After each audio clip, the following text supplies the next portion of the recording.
Don't forget to like the video, share your thoughts in the comments, and subscribe to stay updated with our latest stories. I never expected that at 60 years old, I'd be wrestling with some of the hardest questions of my entire life. I thought I'd walked most of the roads I was meant to walk. I had a well-set routine, a marriage spanning over 30 years, 2 adult children who'd gone off to create lives of their own, and a list of daily tasks I could complete with my eyes closed. My name is Martha, and until recently, I considered myself a content, ordinary woman living in the outskirts of Seattle.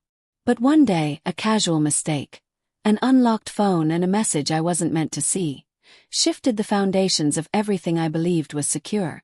Looking back, I wonder if I sensed the cracks before that moment.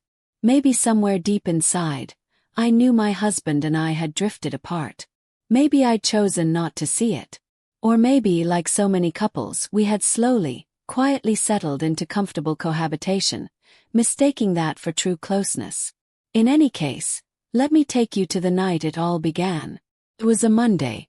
My husband, Jerry, and I had finished our usual dinner, pasta with a basic tomato sauce and some garlic bread. We exchanged small talk about the weather turning warmer, about how the garden needed weeding, about a brief phone call he'd had with one of our kids earlier in the day. Nothing seemed amiss, though maybe that was the real problem.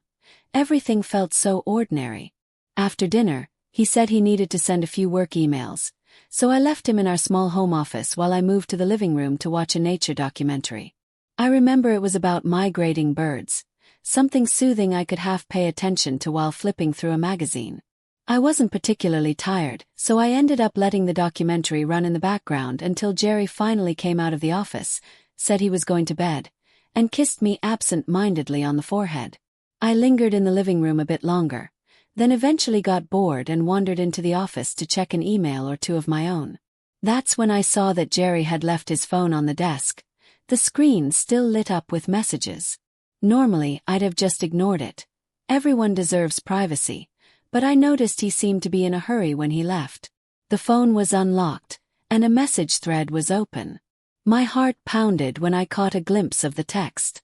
It read something like, "I can't wait to see you again. Tonight felt so right." My throat went dry. That single line, displayed in bright text, made my entire body tense. It wasn't from anyone I recognized. Could it be a coworker? Cousin? My mind scrambled for an innocent explanation. But the tone was undeniably intimate, and I felt a chill run down my spine. For a moment I just stared, heart hammering, unsure if I should read more or close the phone and pretend I'd never seen it. But a powerful curiosity overtook me. In 30 years of marriage, Jerry had never given me reason to doubt him. Yet this message was, how else can I say it, romantic or at least suggestive. I skimmed upward, reading a few lines from earlier in the thread.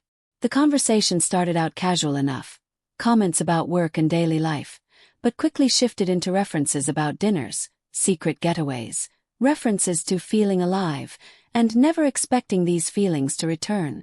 The name on the contact was simply Celeste. I didn't know a Celeste. My fingers trembled as I scrolled, each message feeling like a quiet betrayal. There was no overt mention of sleeping together, but the emotional undercurrent was obvious. They had shared multiple evenings, private moments, laughter. He was telling her things I hadn't heard from him in years, about how he felt stifled, how life had grown too predictable, how meeting her was like a breath of fresh air. I felt my world tilt. How had we reached a place where Jerry needed someone else to feel alive? Or was it my fault for not noticing the signs? My face burned with anger and heartbreak. A part of me wanted to storm upstairs and confront him right away, throw the phone in his face and demand explanations. Another part, though, recoiled in fear of what the truth might be, fear that if I pushed, I'd tear open a wound that would never heal. I set the phone down, locked it, and left the office on shaky legs, feeling tears burn at the corners of my eyes. I must have stood in the hallway for a good 5 minutes, my breath coming in shallow gasps, listening to the hum of the house at night, the quiet creaks of old floorboards. Eventually, I stumbled up the stairs and peeked into our bedroom. Jerry was already asleep, or at least pretending to be. I stared at him, wondering who this man was. The man who'd helped me raise 2 children, who'd been by my side through my father's death and my own battle with a thyroid condition. I thought about all the nights we just said good night and turned our separate ways in bed, not even bothering to share more than a kiss or two. Did I help drive him into someone else's arms? I tried to sleep, but my thoughts wouldn't settle. Sometime around 3 a.m, I crawled out of bed, paced the hallway, and ended up sitting on the floor in the guest room, tears slipping down my cheeks. I felt a swirl of emotions: betrayal, sadness, anger, shame. The night crept by, and I didn't hear a sound from Jerry, who presumably dozed peacefully, unaware that I'd uncovered his secret. By dawn I'd grown numb, my eyes gritty from tears. I decided I needed to talk to him directly. I'd never been one to let wounds fester. Let him explain, let him tell me if it was just a fling or a full-blown affair. Let him see what he'd done to me. When morning came, he mumbled something about heading into the office early.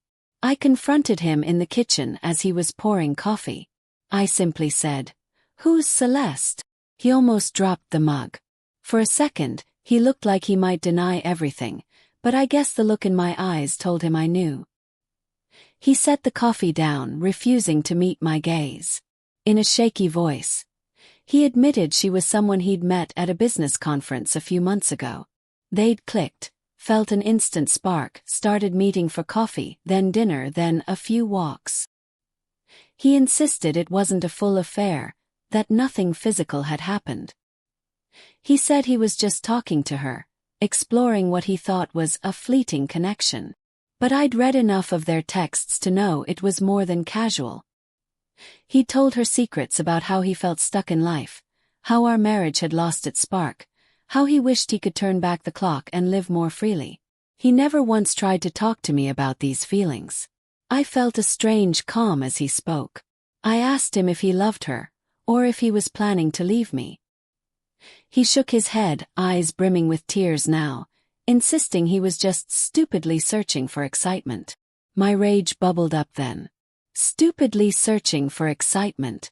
We could have tried something new together. You never gave me that chance. Did you think about me at all? He apologized over and over, but it sounded hollow.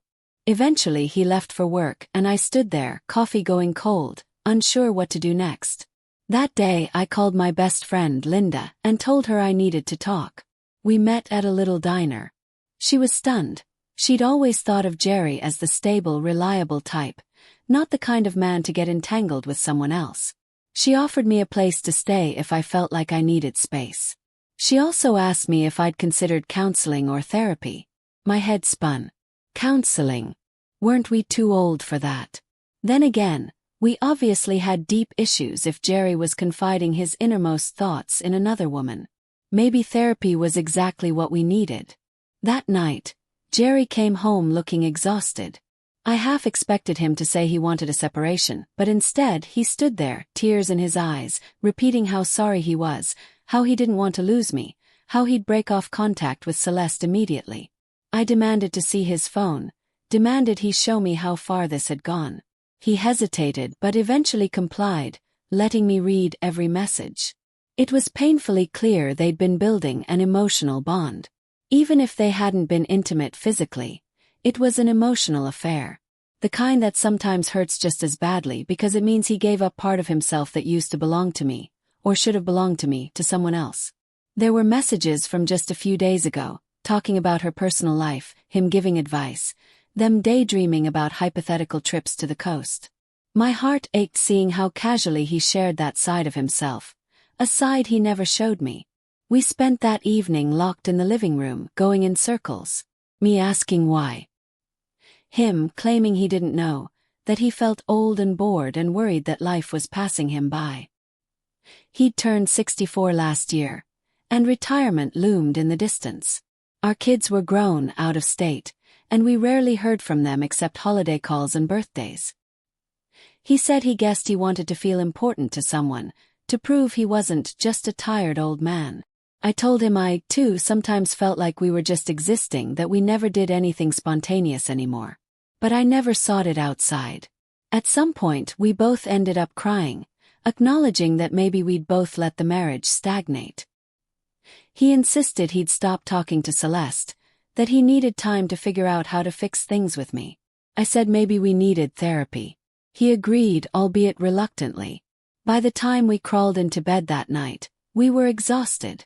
We didn't touch each other, just lay side by side, separated by a gulf of pain and uncertainty. The next day, while Jerry was at work, I called a couples therapist and made an appointment. Part of me was terrified we'd just throw money at something that couldn't be fixed. Another part thought maybe we'd unearth something worth saving. When Jerry got home, he said he'd made arrangements to meet Celeste at a cafe, to end things in person. My stomach roiled at the thought. I wanted it ended, but the idea of them meeting face to face again made me want to scream. Still, I said nothing, trusting that he'd do what he said. Later he returned, eyes red, claiming it was over, that she was upset but they parted ways. I felt a mixture of relief and sorrow. It was never my intention to ruin someone else's life, but I was too raw to empathize much with her. Over the next couple of weeks we began counseling. First it was awkward. The therapist was kind, had us talk about our backgrounds, how we met, what the early days of marriage were like. Jerry admitted he'd always felt overshadowed by my big personality in social situations. I admitted I'd felt unappreciated for years, like a housemate instead of a wife. We realized how we'd drifted. Nights with separate interests, no real closeness, no shared excitement. The therapist told us it was possible for people to love each other but still lose the spark. She said emotional affairs often happen when someone's longing for emotional intimacy they no longer feel at home. Hearing that stung but also made sense. Jerry tried to earn back my trust. He showed me his phone logs without me asking. He started talking to me about little details of his day, details he used to skip. Once, he even planned a surprise date, taking me to the old bistro we used to frequent in our 30s. At first, I felt stiff, struggling to let down my guard. I'd look at him across the candlelit table, remembering those texts to Celeste, wondering if he wished I was her. He insisted it wasn't about her specifically, but about the hole in his life. Slowly, I inched toward believing him. Meanwhile, I wrestled with my own guilt. Maybe if I'd paid more attention, if I'd initiated more adventurous plans, if I'd not taken him for granted. But the therapist gently reminded me that blaming myself entirely wouldn't help. Jerry made a choice and he had to own it. My responsibility was only in letting the marriage go stale, not in driving him to talk to someone else behind my back. Things weren't magically fixed, of course. Some nights I'd still lie awake, my mind conjuring images of him and Celeste, laughing intimately over coffee. I'd wonder if maybe they had in fact crossed the line physically.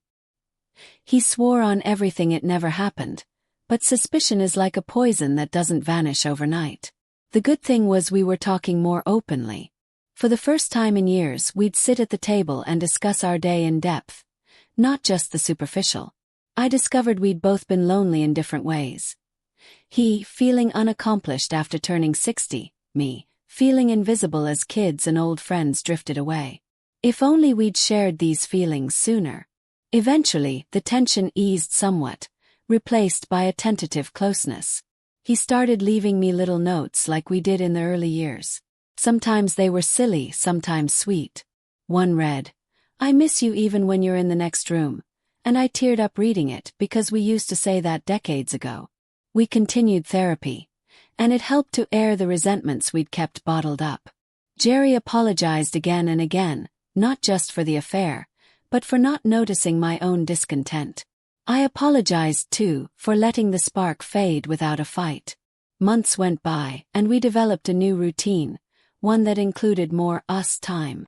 We took walks together, tried new restaurants, and spent weekends exploring small museums or scenic drives. Did I fully trust him yet? Not entirely.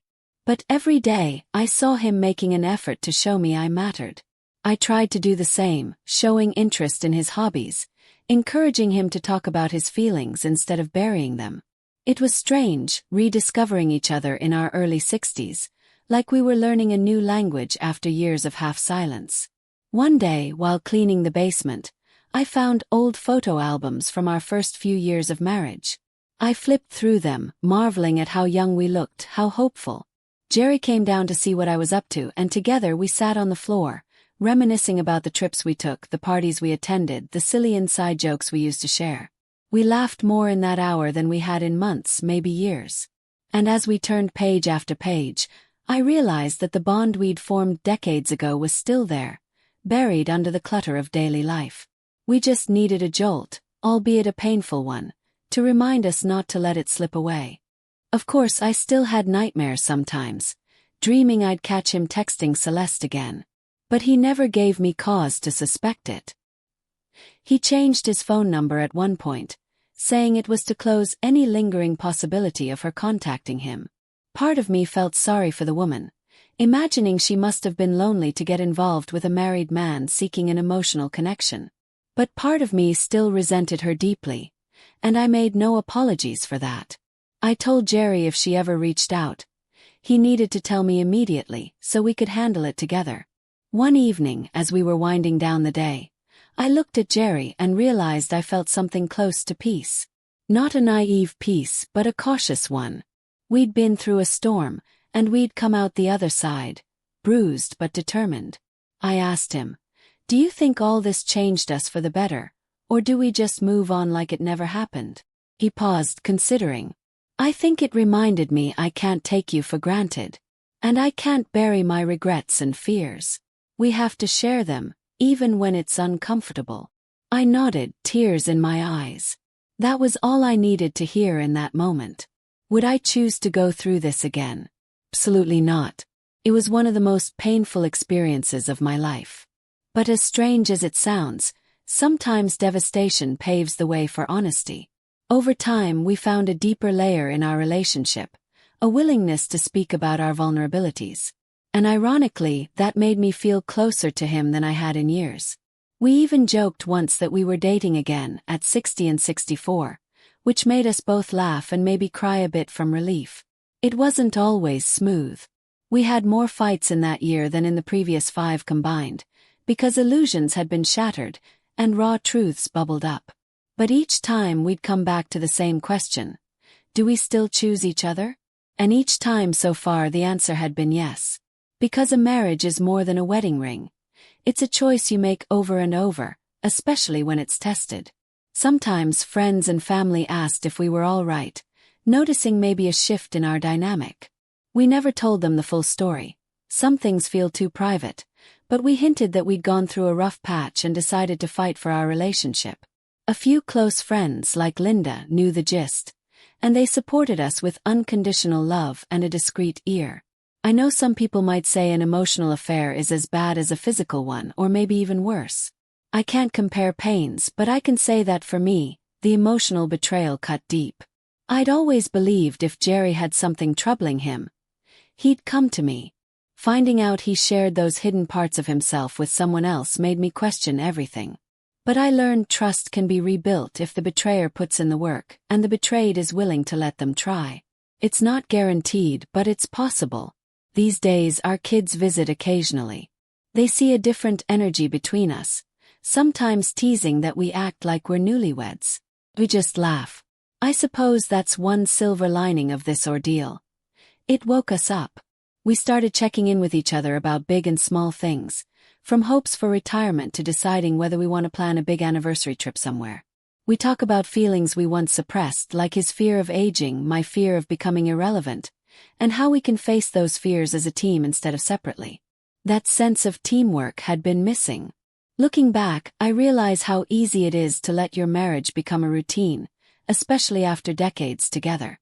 You think the love is still there, but you rarely check its temperature, rarely ask if your partner needs more conversation, more passion, more novelty. I regret the distance that formed, regret that it took heartbreak for us to address it. But if you'd asked me at the start of this story, I would never have believed Jerry and I could come out stronger. Miracles do happen in everyday life if people are willing to face their ugliest truths. So, if you're listening to this, wondering if your own relationship has drifted, take a moment to look your partner in the eye. Ask them what they're feeling, really. Don't be afraid to hear an uncomfortable answer. Because ignoring problems doesn't make them vanish.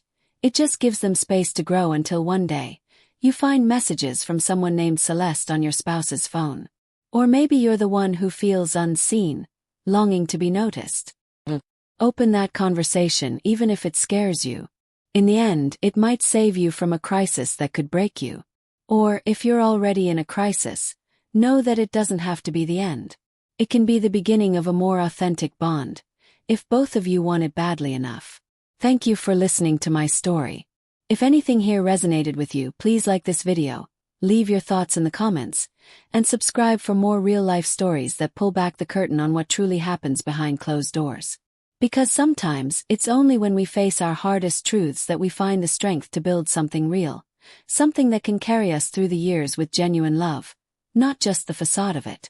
And at 60, I've learned that real love, even if tested, is worth every honest word, every tear, and every step forward into a future we choose together.